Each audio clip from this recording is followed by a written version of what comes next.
As mulheres e a matemática. Olha que tamanho de artigo para as mulheres incentivá-las, porque mulheres na matemática é o que há. E eu sou suspeito porque sou apaixonado por uma moça que estuda matemática e ela é sensacional por tudo que ela faz, inclusive estudar matemática. Mas o tópico da BBC Brasil é a história desconhecida das 6 matemáticas que programaram o primeiro supercomputador. Algo merecido que a BBC Brasil faz, porque elas foram esquecidas praticamente, mas é preciso dar nome aos bois, dar nome às pessoas que fizeram história da matemática mundial. Eu quero então fazer essa leitura bem com calma e para nós entendermos o que as mulheres fizeram para revolucionar a grande matemática e tudo mais. Olha lá.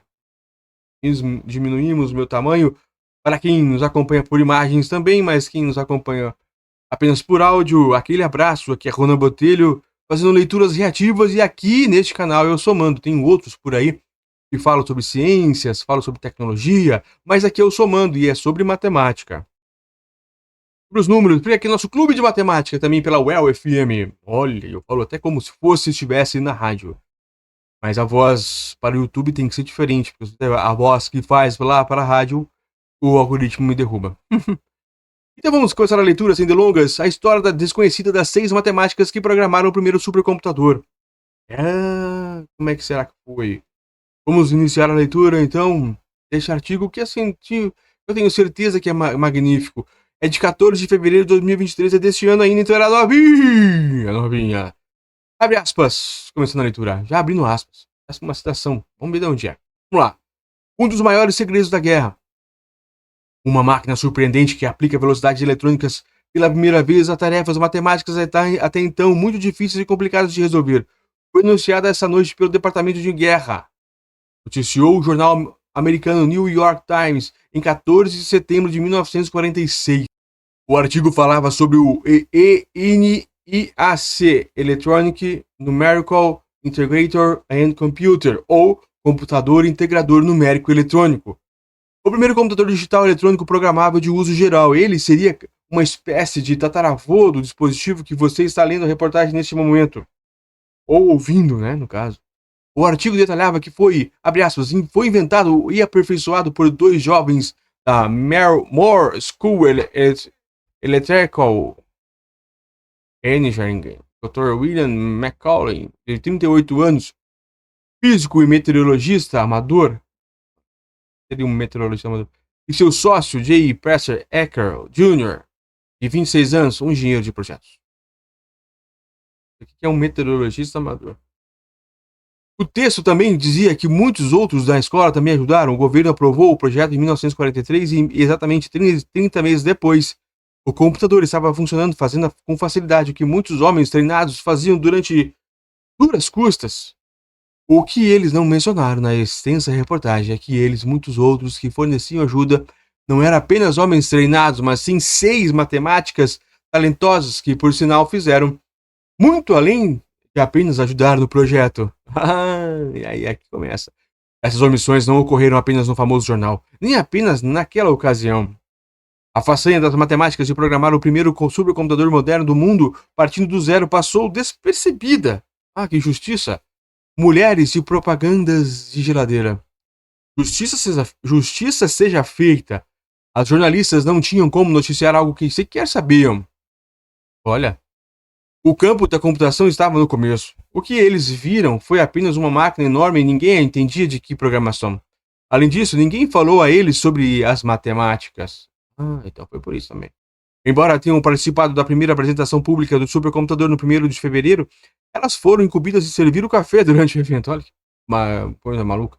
Nem sequer foram convidados para a segunda apresentação 2 semanas depois, quando compareceram grandes personalidades da comunidade científica e tecnológica, ou para o grande jantar de luxo com o diretor da Academia Nacional de Ciências dos Estados Unidos. A história foi revelada décadas depois pela cientista da computação e historiadora Catherine Kleiman, autora do livro Proving Ground. Ela descobriu a existência das programadoras do NIAC quando era aluna de Harvard na década de 1980 e se deparou com fotos do do computador histórico. Abre aspas. As mesmas mulheres apareceram repetidamente nas imagens, mas seus nomes não estavam nas legendas, disse Clayman ao site History Extra. Obcecada em identificá-los, ela consultou o Jewel Bell, cofundadora e depois diretora de Computer History Museum. São só mulheres de propaganda de geladeira, respondeu ela, referindo-se aos modelos que na época de 1950 apareciam em comerciais de eletrodomésticos. Mas essa explicação não satisfez Clayman. Ela conseguiu descobrir os nomes das mulheres: Frances Beth Roberton, Kathleen Kay McNulty, Marilyn Westcott, Ruth Listerman, Frances Fran Villas e Jean Ginsson. Isso, esses nomes delas. Ao fazer isso, resgatou suas histórias do ostracismo. Uma história que começou nos campos de batalha. Computadores. Bons atiradores de elite usam seus conhecimentos sobre armas, condições climáticas e terrenos para atingir seus alvos. Com o desenvolvimento da artilharia, essa necessidade por conhecimento tornou-se mais premente. Na Segunda Guerra Mundial, grandes canhões tinham alcance de 14 a 23 km e quem os disparava sequer conseguia avistar o alvo. Os exércitos tinham que levar em consideração distância, umidade, densidade do ar, temperatura e peso do projétil. No deserto, a diferença de solo exigia um novo conjunto de cálculos. Esses cálculos indicavam com base precisão em ângulos disparar a arma para atingir o alvo. Em geral, era uma tarefa que levava 30 a 40 horas, e era preciso saber resolver equações de cálculo diferencial para isso. Mas os soldados no campo de batalha não tinham todo esse tempo. E muitas vezes não tinham o conhecimento, então eles usavam tabelas de tiro, listas com muitas variações. Para criar essas tabelas, os militares dos Estados Unidos recrutaram mais de 100 mulheres qualificadas, já que a maioria dos homens estava na linha de frente. O nome desse tipo de profissão era computador. Olha como é que surgiu o nome. O computador era uma pessoa antes de ser uma máquina, disse Clayman. Mas, por não serem feitos por homens, esses empregos eram considerados subprofissionais ou subcientíficos. Acesso restrito. Enquanto os computadores faziam cálculos difíceis, Macaulay, Ecker e uma equipe de homens estavam ocupados montando a máquina que havia prometido entregar ao exército, para reduzir o tempo do cálculo da trajetória balística de uma semana para poucos segundos. Há duas equipes das mulheres computadoras. E dos homens que estavam criando a máquina trabalhavam em Moore School Electrical Engineering, da Universidade da Pensilvânia, na Filadélfia. Na verdade, havia uma grande placa dizendo entrada proibida na porta da sala do ENIAC e mulheres não podiam entrar.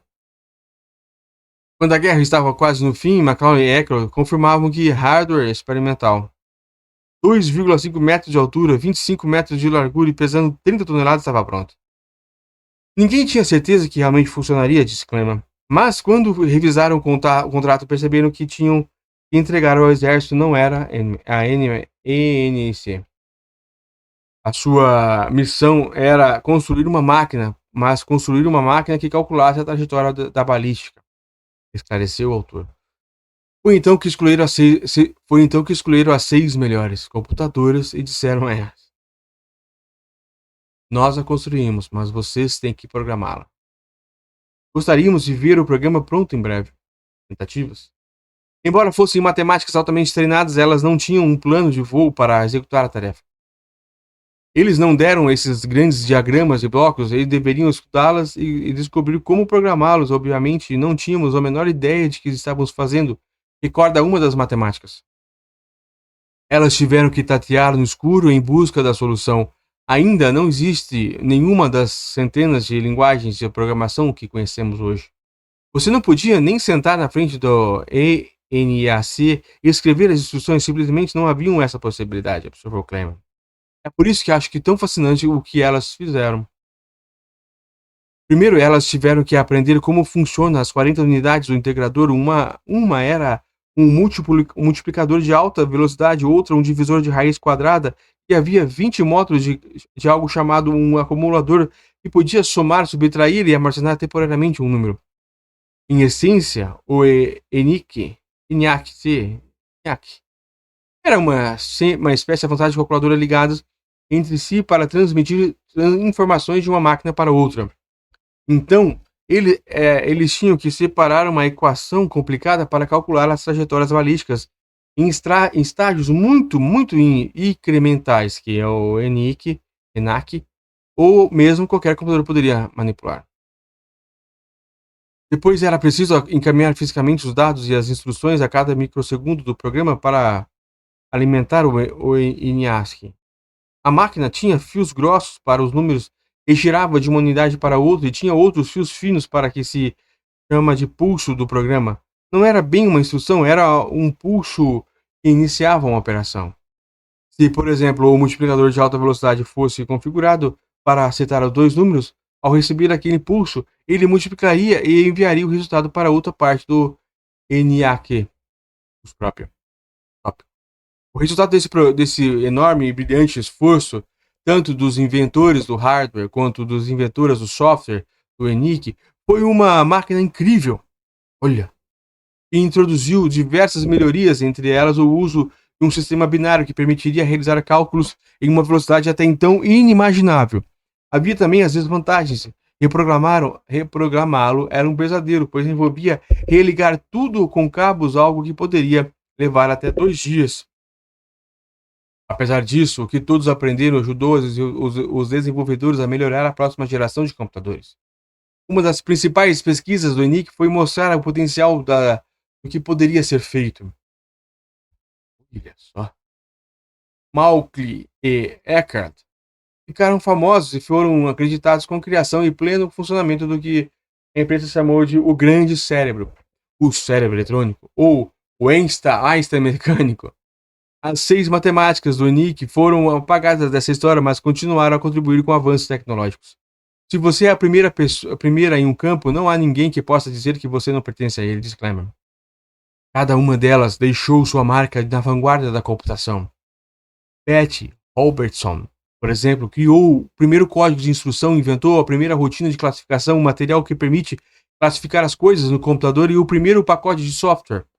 Em 1959, ela era a chefe do ramo de pesquisa da programação do Laboratório de Matemática Aplicada David Taylor Model Basic. Trabalhou Grace Hopper na linguagem de programação COBOL e inventou o teclado numérico. Incredibilidade. Proving Ground não é a primeira obra em que Clement conta essa história extraordinária, assim como é a de outras mulheres esquecidas no desenvolvimento da tecnologia. Em 2014, ela produziu um documentário chamado As Computadoras, no qual as programadoras do ENIAC olham para a câmera e dizem: foi isso que fizemos. Apesar disso, alguns historiadores da computação, principalmente os mais jovens, disseram: não, o trabalho que elas fizeram não foi importante, elas não poderiam ter feito isso, de Clement. Eu achava que uma vez apontássemos uma pequena metade da história da computação havia sido escrita. Eu adoro hardware mais do que a do software, as dos homens, mas não as das mulheres. Os historiadores ajudariam a completar a história, mas não foi assim. No final das contas, ele escreveu o livro com o máximo de pesquisa histórica e citações que pude encontrar, incluindo o que elas fizeram programando em paralelo ao trabalho do ENIAC. É muito sofisticado. Espero que o livro acabe com o boato de que as mulheres não desempenharam um papel vital nos primórdios da computação para quebrar o estereotipo de que a computação é para homens e para inspirar meninas a se interessarem por esse campo. Precisamos ter as melhores pessoas em alta tecnologia, computação, robótica e inteligência artificial. Muito bem ao trabalho das mulheres, eu acredito nisso.